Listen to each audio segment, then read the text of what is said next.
नमस्कार, स्वागत है गैलेक्सी टीचर क्लासेस के ऑनलाइन प्लेटफॉर्म पर, जहां हिंदी विषय से संबंधित हम उसके व्याकरण और शिक्षण शास्त्र के पिछले वर्षों के आए हुए प्रश्न पत्रों को सॉल्व कर रहे हैं। और आज हम चर्चा कर रहे हैं 1 जनवरी 2022 को आए हुए प्रश्न पत्र, जिसके व्याकरण अर्थात गद्यांश और पद्यांश से बनने वाले प्रश्नों को हमने सॉल्व कर लिया। अब हम बात करने वाले हैं इसके शिक्षण शास्त्र से संबंधित प्रश्नों की, और जिनको पढ़ते समय इस बात का हम खास ख्याल रखेंगे कि जब अगस्त में हम परीक्षा देने बैठे हों तो कैसे बेहतर तरीके से शिक्षण शास्त्र के प्रश्नों को सॉल्व कर सकें। तो आते हैं सीधे अपने प्रश्नों पे, जहां हम 1 जनवरी 2022 के आए हुए प्रश्न पत्र को देख रहे हैं।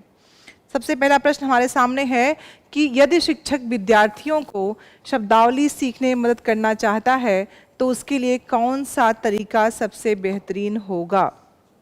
पहला प्रश्न कि अगर शिक्षक ये चाहते हैं कि बच्चों को शब्दावली, शब्द नए नए सिखाए जाएं, नए शब्दों से बच्चों को जोड़ा जाए, तो कौन सा तरीका सबसे सही होगा। पहला, कहानियों और चित्रों का प्रयोग। दूसरा, दोहराव का प्रयोग। सी, लिखित अभ्यास का प्रयोग। और डी का ऑप्शन जो विकल्प है, पाठ्य पुस्तकों का उपयोग। इनमें से किसके द्वारा अध्यापक बच्चों में शब्दों को शब्दावली सिखाने में मदद कर सकता है, ये आपका प्रश्न है। तो इसमें से सबसे जो विकल्प सबसे ज़्यादा प्रभावकारी कौन सा होगा, कि क्या वो बार बार बच्चों में दोहराव कराएंगे, या लिखित अभ्यास कराएंगे, या पाठ्य पुस्तकों का उपयोग। अब देखिए यहाँ पे जो सबसे प्रभावी रूप क्या दिख रहा है कि बच्चों को शब्दावली सिखानी है, और बच्चा अगर कोई चित्र देख रहा हो रोज रोज, उन चित्रों के प्रयोग और कहानियों के द्वारा जब हम बच्चों में रुचि उत्पन्न करते हैं तो बच्चा बहुत सहजता से उन चीज़ों को सीखने लगता है, नए नए शब्दों को भी और उन चित्रों के माध्यम से भी। तो यहाँ पे ये हो सकता है कि ये सारे जो आपके प्रयास हैं ये शब्दों के सिखाने में ज़रूरी हों, लेकिन सबसे प्रभावी पूछा गया है, तो आपका सही उत्तर क्या हो जाएगा कि कहानियों और चित्रों का प्रयोग ये सबसे प्रभावी तरीका है बच्चों में शब्दावली को सिखाने का। तो ये दोहराव की बात नहीं होगी, लिखित अभ्यास की बात नहीं होगी, और पाठ्य पुस्तक के उपयोग की बात नहीं होगी।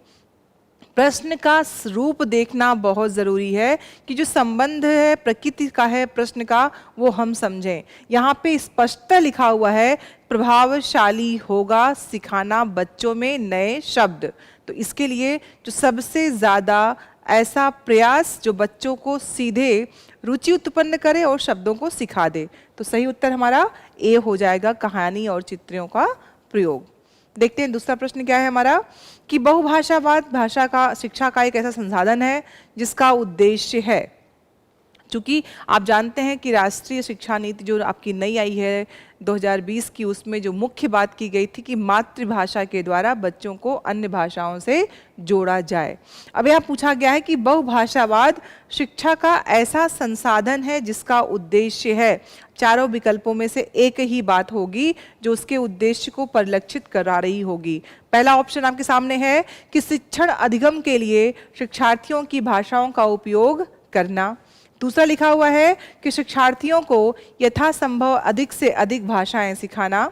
सी, शिक्षण अधिगम के लिए शास्त्रीय भाषाओं का उपयोग करना। और डी, नौकरियों के लिए अंग्रेजी भाषा और संस्कृत के लिए मातृभाषा सीखने में सक्षम बनाना। तो आपसे मैं हमेशा कहती हूँ कि जब आप विकल्पों को पढ़िए तो जो सबसे ज़्यादा गलत प्रश्न का विकल्प हो सकता है उनको हटाते जाइए, उनको इरेज करते जाइए। तो डी वाला ऑप्शन तो कतई ही नहीं हो सकता, तो हमने उसको अब उस विकल्प पे रहना ही नहीं है जो एकदम सही नहीं है। फिर शास्त्रीय भाषाओं का उपयोग, जाहिर सी बात है छोटे बच्चों में अधिगम करने के लिए शास्त्रीय भाषाओं का उपयोग ही मात्र उनके लिए प्रभावकारी नहीं होगा, क्योंकि बच्चा मातृभाषा का प्रयोग करता है घर पे, जब वो स्कूल के परिवेश में आता है तो सीधे शास्त्रीय भाषाओं का प्रयोग वो नहीं सीख सकता है, क्योंकि उद्देश्य पूछा गया है आपसे। फिर कह रहे हैं कि शिक्षार्थियों को यथासंभव अधिक से अधिक सिखाएंगे, ये उद्देश्य थोड़ी ना है। उद्देश्य क्या है बहुभाषावाद का, ये पूछा गया है।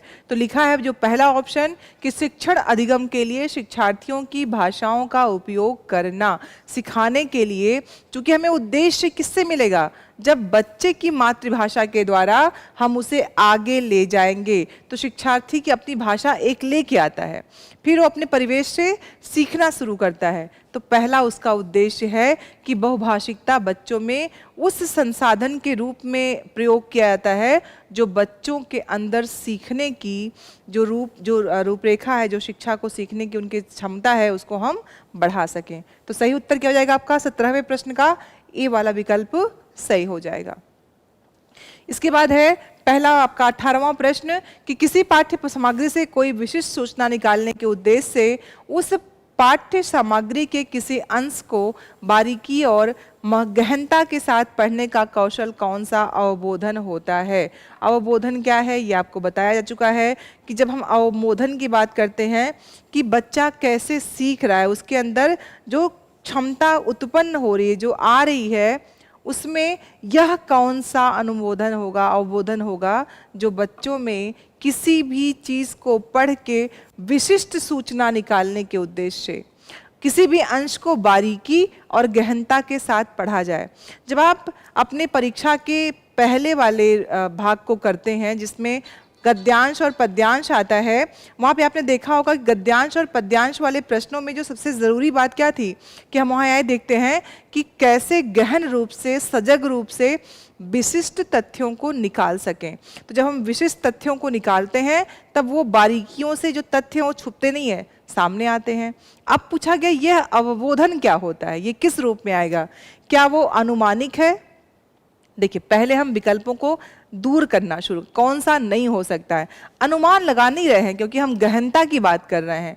और गहनता ही नहीं, विशिष्ट सूचना को निकालने के उद्देश्य से किसी विशेष अंश को बारीकी और गहनता, तो अनुमानिक नहीं होगा, अनुमान के द्वारा नहीं हो रहा है, वैश्विक भी नहीं होगा और लेन देन भी नहीं होगा, स्थानीय होगा।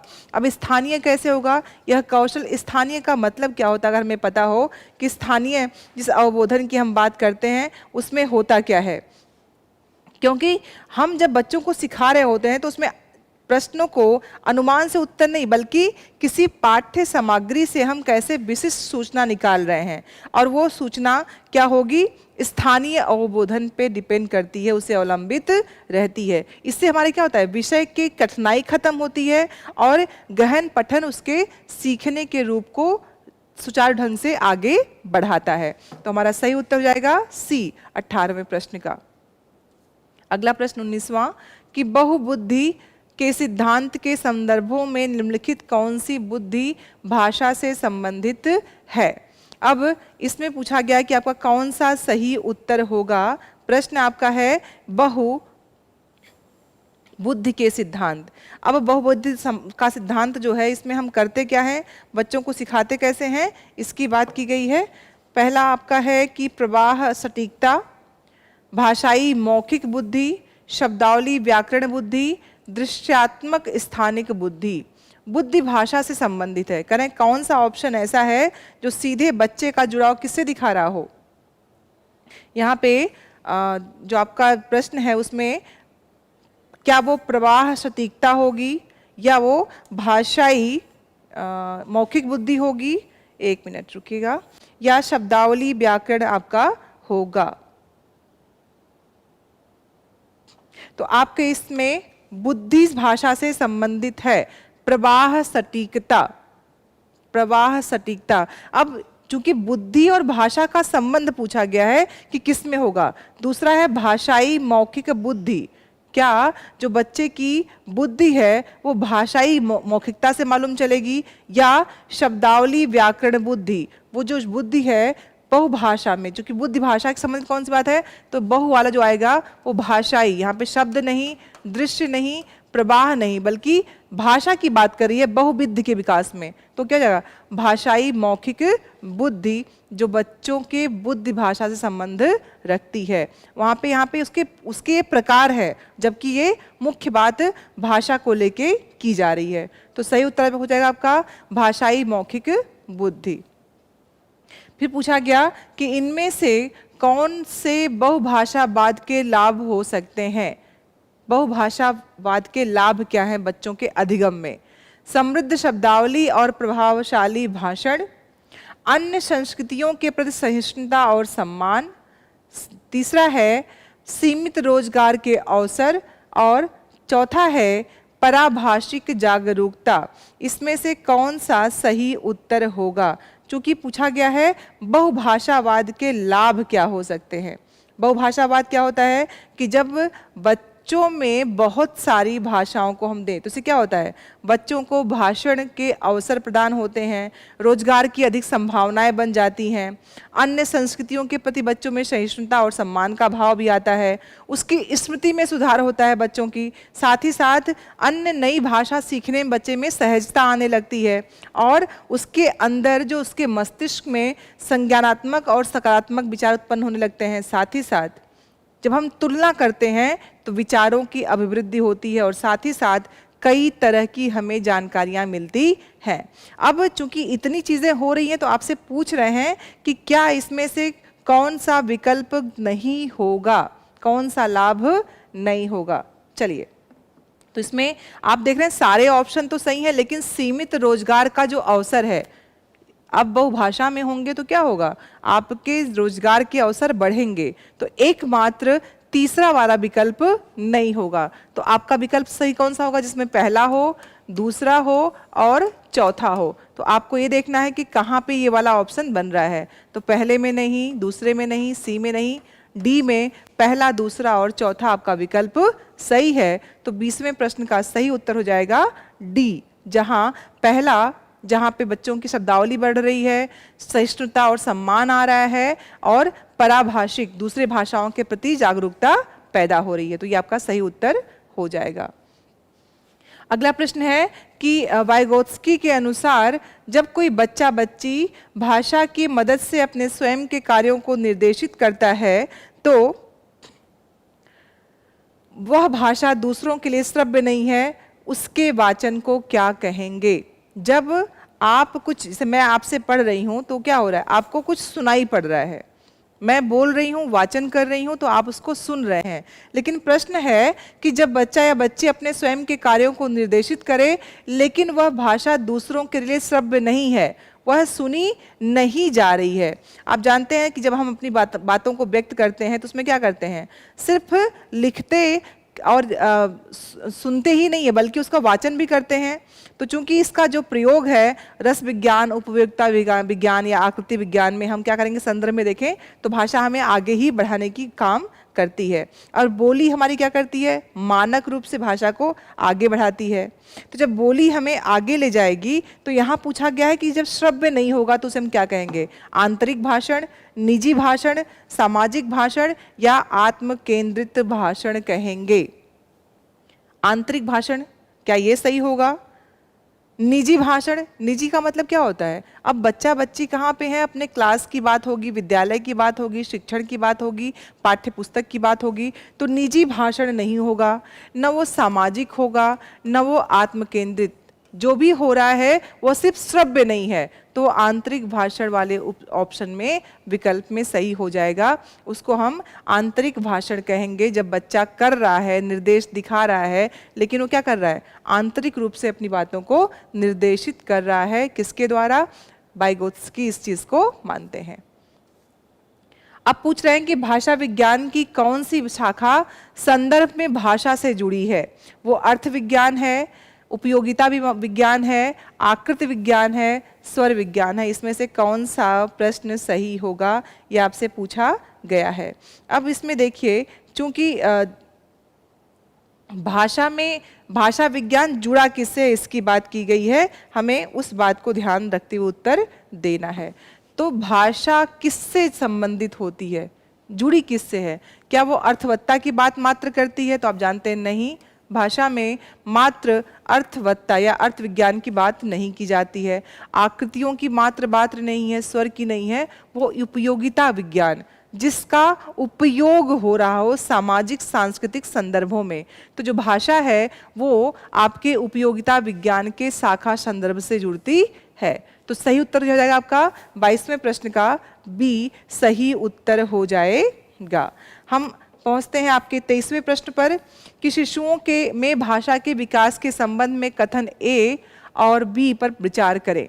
अब इसमें दोनों में से एक विकल्प सही हो सकता है या दोनों हो सकते हैं। तो पहले हम देखते हैं क्या विकल्प दिया हुआ है।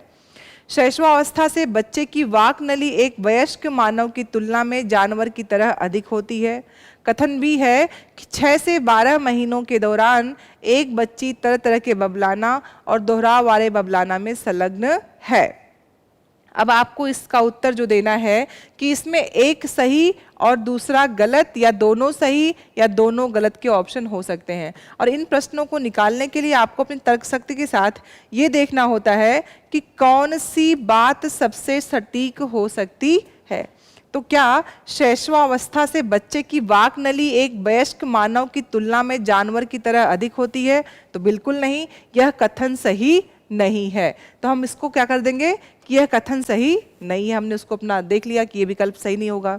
फिर आप जानते हैं जब छोटे बच्चे होते हैं सबसे पहले रोते हैं, फिर कूइंग करते हैं जिसको गुंजन करना कहते हैं। उसके बाद बच्चे आगे जब बढ़ते हैं तो वो क्या करते हैं, बेबलिंग करते हैं जिसको हम बबलाना बोलते हैं। तो आपका जो कथन बी है ये सही है। तो अब हम जब विकल्प में जाएंगे तो आपका कथन अ गलत है और कथन बी सही है। तो हम ढूंढेंगे कि कहाँ पे ऐसा लिखा है जहां कथन अ गलत हो और कथन बी सही हो। तो देखिए क्या ये आपका ए ऑप्शन है, तो यहाँ पे अ का विकल्प में अ को सही लगाया गया है और बी को गलत, तो ये सही नहीं होगा। फिर दूसरे में देखिए जहाँ पे दिया है कि अ गलत है और बी सही, तो हमारा यही उत्तर सही हो जाएगा क्योंकि आपने पहले ही दोनों विकल्पों को ध्यान से पढ़ के उस पर पहले से ही सही और गलत लगा रखा है। तो विकल्प में ढूंढने में आपको दिक्कत नहीं होगी। अगले प्रश्न को देखते हैं। प्रश्न संख्या आपका है 24वां।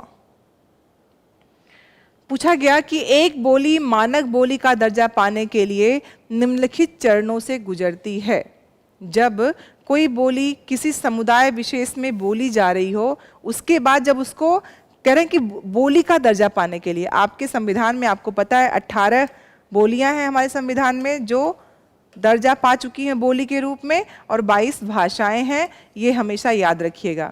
तो अब पूछा गया है कि कौन से चरणों से गुजरती हैं। वो गुजरना क्या होगा, चयन, संहिताकरण, उद्देश्य का निर्धारण। दूसरा चयन, स्वीकृति, संहिताकरण और उद्देश्यों का निर्धारण।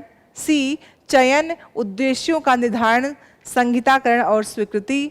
फिर डी है चयन, स्वीकृति, संहिताकरण और उद्देश्यों का निर्धारण। अब देखिए प्रश्न में क्या था कि एक बोली मानक बोली का दर्जा पाने के लिए किन चरणों से गुजरती है, तो स्वीकृति के लिए ही बात की गई है। तो स्वीकृति वाला ऑप्शन जो विकल्प है वो नहीं होगा। तो सबसे पहले हम चयन करते हैं, फिर उसको क्या करते हैं, उसके शब्दों को हम इकट्ठा करना, संहिताकरण करते हैं, उसको इकट्ठा करना करते हैं। उसके बाद उसके व्याकरण के उद्देश्यों का निर्धारण करके उसको उस रूप में स्थापित करते हैं। तो तीनों विकल्प हमारे बाकी गलत हो जाएंगे और पहला जो विकल्प है चयन, संहिताकरण, उद्देश्य का निर्धारण, ये हमारे सही प्रश्न हो जाएंगे।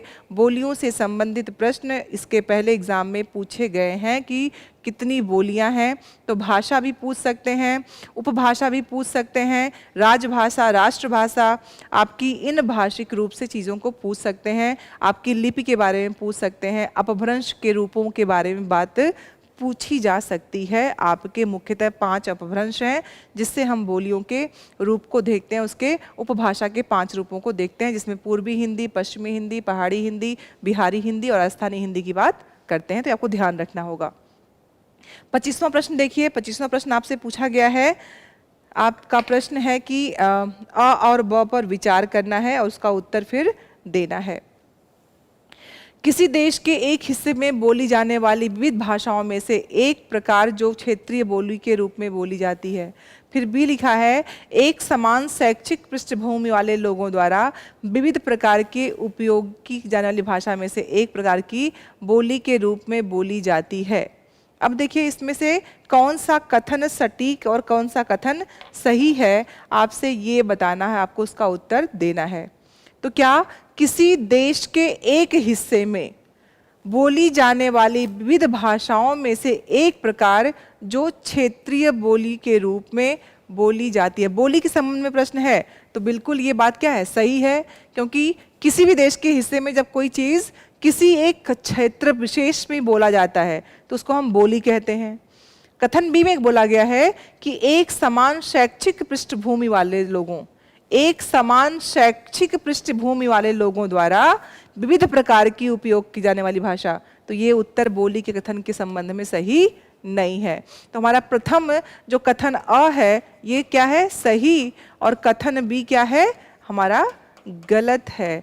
तो जो विकल्प में असही और बी गलत लिखा हो वही सही होगा। तो देखिए पहले ही विकल्प में लिखा हुआ है असही है और ब गलत है, तो हमारा पहला ऑप्शन 25वें प्रश्न का सही हो जाएगा कि हमारा सही उत्तर क्या है, ए असही और बी गलत हो जाएगा। एक चीज बच्चों और ध्यान रखिएगा, जब हमने अपने हिंदी भाषा में अरबी, फारसी या फिर अन्य विदेशज शब्दों को स्थान दिया तो ऐसे बहुत से शब्द हैं जिसका हमने हिंदीकरण कर दिया है। जैसे गलत लिखा है ना, अगर इसको आप उर्दू फारसी में जाएंगे तो ये गलत होता है और गलत हमने उसका हिंदीकरण कर दिया है। लेकिन अगर उर्दू फारसी में पूछेंगे तो वो गलत शब्द होता है, गलत नहीं होता है। लेकिन हमने जब नुक्ता प्रयोग नहीं किया है, गलत लिखने में हमने कहीं भी नुक्ता का प्रयोग नहीं किया है, इसलिए वो हिंदी के रूप में गलत शब्द ही स्वीकार्य है। चलिए अगले शब्द पे देखते हैं। अगले प्रश्न हमारा 26वां प्रश्न है कि पत्नी से जल्दी करो हमें देर हो जाएगी। एक जगह इस वाक्य का प्रयोग, पति ने सहकर्मी से क्या बोला कि जाने का समय हो गया है, हमें बैठक के लिए देर हो जाएगी। वरिष्ठ नियोक्ता से क्या बोला, महोदय शाम के 4 बज गए हैं और बैठक 4:15 बजे है, क्या अब हमें चलना नहीं चाहिए। भाषण के इस भिन्नता को किस रूप में जानते हैं। एक व्यक्ति 3 जगह पे 3 तरह के रूप को प्रयोग, देर की ही बात हो रही है लेकिन 3 अलग अलग रूपों में उसकी विवेचना कैसे हम करेंगे, उसको किस रूप में रखेंगे।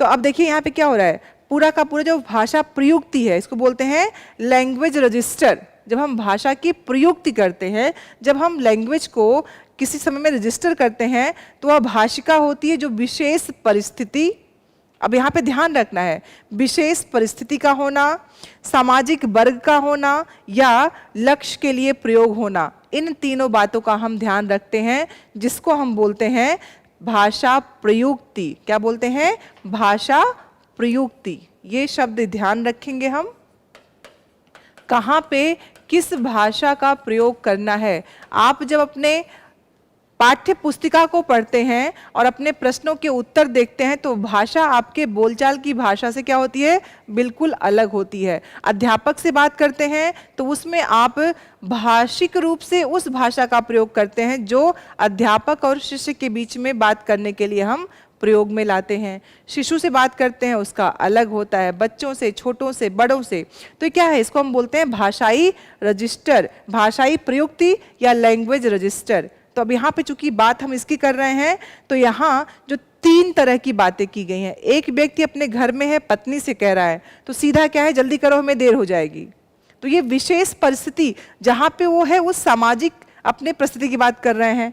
जब सहकर्मी से, तो दोनों क्या है, साथ में काम करते हैं, तो वहाँ भी बहुत क्या है, अनौपचारिक नहीं है, औपचारिक रूप से आप देखिए क्या है, अनौपचारिक है, औपचारिक बहुत ज़्यादा नहीं है। लेकिन जब वो अपने से वरिष्ठ से बात कर रहा है तो उसके बात करने में महोदय शब्द का प्रयोग है और उसके बाद उसमें बहुत ही शालीनता से उस शब्द का प्रयोग किया गया है। तो ये शुद्धतावादी ना हो के, अस्तर भिन्नता ना हो के, मुहावरेदार ना हो के रजिस्टर शब्द आया है, ये याद रखना है। अगर प्रयुक्ति आए, भाषा प्रयुक्ति, तो ये भी विकल्प सही होगा, या लैंग्वेज रजिस्टर आए तब भी सही होगा, या मात्र रजिस्टर शब्द आए तब भी सही होगा। तो आपको याद रखना है, इसके लिए हम भाषा प्रयुक्ति शब्द का प्रयोग करते हैं और अंग्रेजी में इसी को लैंग्वेज रजिस्टर भी कहा जाता है। ठीक है, चलिए अगला प्रश्न जल्दी से देखते हैं हम लोग। प्रश्न संख्या 26,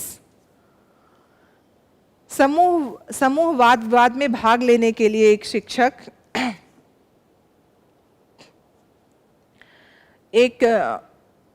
भाषा शिक्षक एक शर्त रखता है कि समूह में 4 विद्यार्थी कनिष्ठ वर्ग से तथा 1 विद्यार्थी वरिष्ठ वर्ग से होना चाहिए जो आवश्यकता पड़ने पर कनिष्ठों की सहायता कर सके। समूह निर्माण का यह विचार किसके सिद्धांत पर आधारित है? अब सीधा जो प्रश्न था कि जो ये रूप है ये किसके द्वारा दिया गया, तो आप जानते हैं जो आपके सामाजिक सांस्कृतिक सिद्धांत को जिसने दिया है वो क्या मानते थे? मनोवैज्ञानिक थे, और वो मानते थे इस बात को कि अर्थ बनाने की प्रक्रिया में सामाजिक से सांस्कृतिक संबंध है वो क्या करता है, हमेशा उसके लिए सबसे जरूरी और प्रभावकारी स्थिति के रूप में होता है। और जब बच्चा किसी की मदद लेके समुदाय में काम करता है तो क्या होता है, उसका जो सीखना है वो ज़्यादा बेहतरीन तरीके से होता है। तो चूंकि प्रश्न क्या है कि समूह में वाद विवाद की बात है, भाषा शिक्षक शर्त रखता है कि 4 विद्यार्थी कनिष्ठ वर्ग से होंगे और 1 विद्यार्थी वरिष्ठ वर्ग से। अब ये सिद्धांत किसका है, सीधे पूछा गया, तो चूंकि सामाजिक सांस्कृतिक सिद्धांत की बात की गई है तो ये बात किसकी हो जाएगी? आपका सही उत्तर जाएगा वाइगोत्स्की की।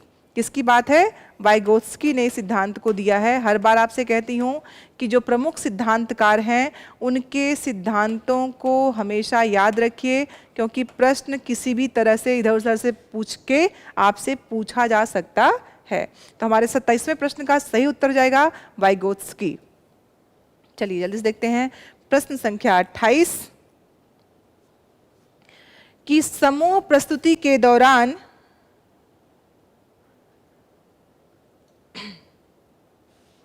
यदि किसी विद्यार्थी के द्वारा अनुचित व्यवहार प्रदर्शित किया जाता है तब एक अध्यापक होने के नाते आप क्या कहना चाहेंगे?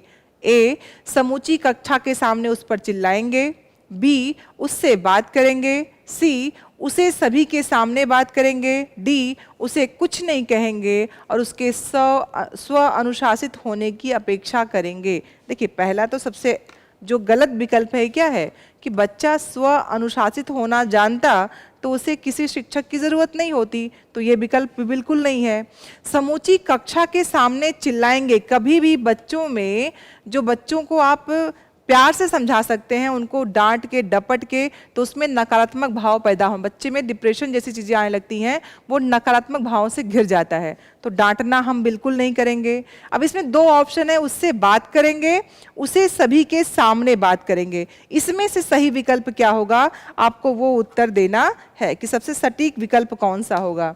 तो सबके सामने बात न करके, क्योंकि बच्चा क्या है, अनुचित व्यवहार कर रहा है, आप अध्यापक हैं तो आपको उससे बात करना, आप उससे बात करेंगे तो क्यों कर रहा है उसके असल वजह को आप जान जाएंगे। सबके सामने करेंगे तो बच्चे में जो एक सामाजिक डर होता है वो समाप्त हो जाएगा और वो व्यवहार को बार बार दोहराता रहेगा। इसीलिए हम बच्चे से सिर्फ बात करेंगे और उससे बात करके उस समस्या को दूर करने का प्रयास करेंगे। 29वां प्रश्न देखिए आपके समक्ष है। 29वें प्रश्न में आपसे पूछा गया है कि मान्यताओं का वह समूह जो इस बात की व्याख्या करता है कि भाषा संरचनाओं का नियम या समूह किस रूप में माना जाता है।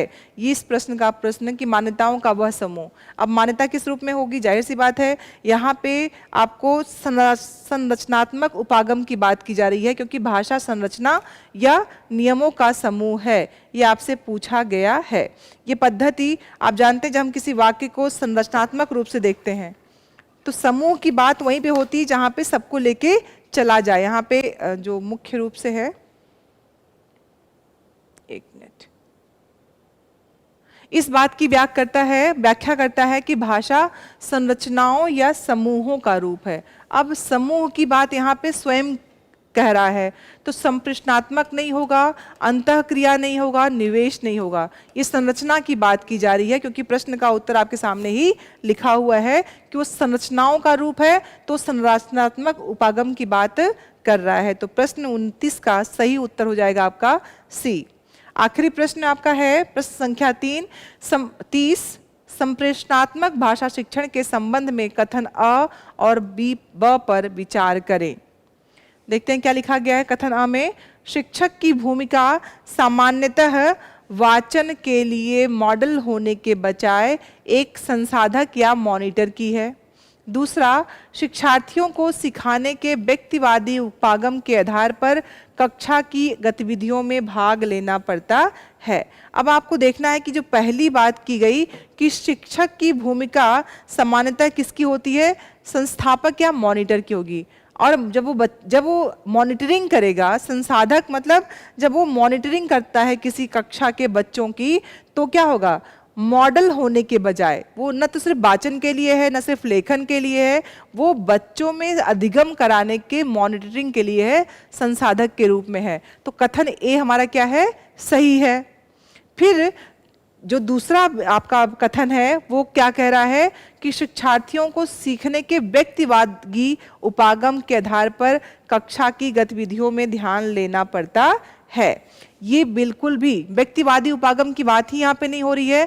बच्चा क्या होता है, कक्षा की गतिविधियों में सबके साथ पूरे सामूहिक रूप से होता है, तो ये कथन गलत है। तो जिस भी विकल्प में लिखा हो कि कथन अ सही और कथन बी गलत, वही हमारा सही होगा। तो आपके पहले ही विकल्प में लिखा हुआ है, बाकी 3 विकल्प में अ को गलत माना गया है, कहीं पे दोनों को गलत माना गया है, कहीं पे दोनों को सही माना गया, जबकि कथन ए सही है, कथन अ सही है और कथन बी गलत है। तो हमारा सही उत्तर हो जाएगा प्रश्न संख्या 30 का अ, जहाँ पे कथन अ सही है कि टीचर संसाधक के रूप में होता है, मॉनिटर के रूप में होता है, और बच्चा व्यक्तिवादी तरीके से उपागम से गतिविधियों में भाग नहीं लेता है।